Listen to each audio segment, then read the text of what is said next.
Doctor মানিক সাহার নেতৃত্বে BJP জোট সরকারের 2 বছরের দুর্নীতির মহাকুম্ভ মাথা তুলে দাঁড়িয়েছে। এই সময়টা হলো প্রতিশ্রুতি খেলাপ, অপশাসন, দুর্নীতি এবং নৈরাজ্যের 2 বছর। সাংবাদিক সম্মেলনে অভিযোগ বিরোধী দলনেতা জিতেন চৌধুরী। দ্বিতীয় বিজেপি আইপিএফটি তিপ্রামাথা জোট সরকারের দ্বিতীয় বর্ষপূর্তি পালন করা হয় শনিবার। সরকারের 2 বছর পূর্তির দিনেই সরকারের বিরুদ্ধে বিস্ফোরক বিরোধী দলনেতা জিতেন চৌধুরী। এদিন বিধানসভায় বিরোধী দলনেতার কক্ষে সাংবাদিক সম্মেলন করা হয় বাম পরিষদীয় দলের তরফে। সাংবাদিক সম্মেলনে জিতেন বাবু অভিযোগ করেন বিজেপি সরকারের প্রতিশ্রুতি খেলাপ করেছে। তথ্য তুলে ধরে বিরোধী দলনেতা বলেন বছরে 50,000 চাকরি দেওয়ার শব্দ তারা এখন উচ্চারণই করে না, যা কিনা 2018 সালের বিধানসভা নির্বাচনের আগে প্রতিশ্রুতি দেওয়া হয়েছিল। তার অভিযোগ কর্মচারীদের 7ম বেতন কমিশন, রেগার শ্রম দিবস বৃদ্ধির প্রতিশ্রুতি পালন করে বিজেপি সরকার। সাংবাদিক সম্মেলনে বিরোধী দলনেতা মন্তব্য করেন ডাক্তার মানিক সাহার নেতৃত্বে বিজেপি জোট সরকারের 2 বছরে দুর্নীতির মহাকুম্ভ মাথা তুলে দাঁড়িয়েছে। তো এই 7 বছর বা এই দ্বিতীয় মেয়াদের 2 বছর, এটা এক কথায় বলা যেতে পারে প্রতিশ্রুতি খেলাপ, অপশাসন, দুর্নীতি এবং নৈরাজ্যের 2 বছর।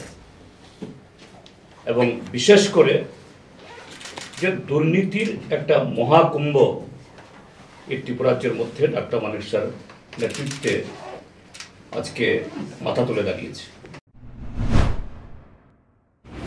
বিরোধী দলনেতা এদিন বিজেপির পাশাপাশি তিপ্রামাথার সমালোচনা করেন। তিনি বলেন বিজেপির সঙ্গে ভালো কাজের কোনো প্রতিযোগিতা নেই মথা পরিচালিত এডিসি প্রশাসনের, কিন্তু দুর্নীতিতে মিল আছে। জিতেন বাবু অভিযোগ করেন বিজেপির 7 বছরে রাজ্যের শিক্ষা ব্যবস্থা সম্পূর্ণ ভেঙে পড়েছে।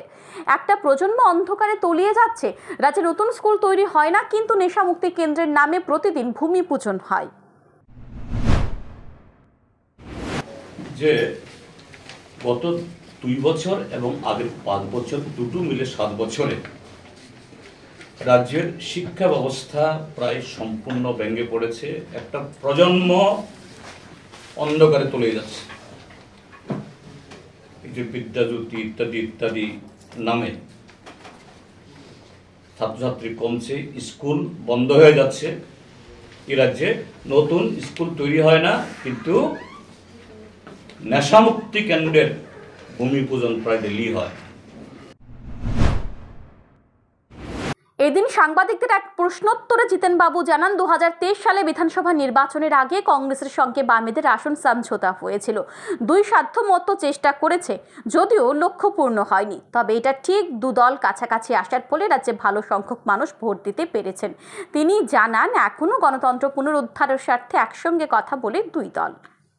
Bureau report, news today.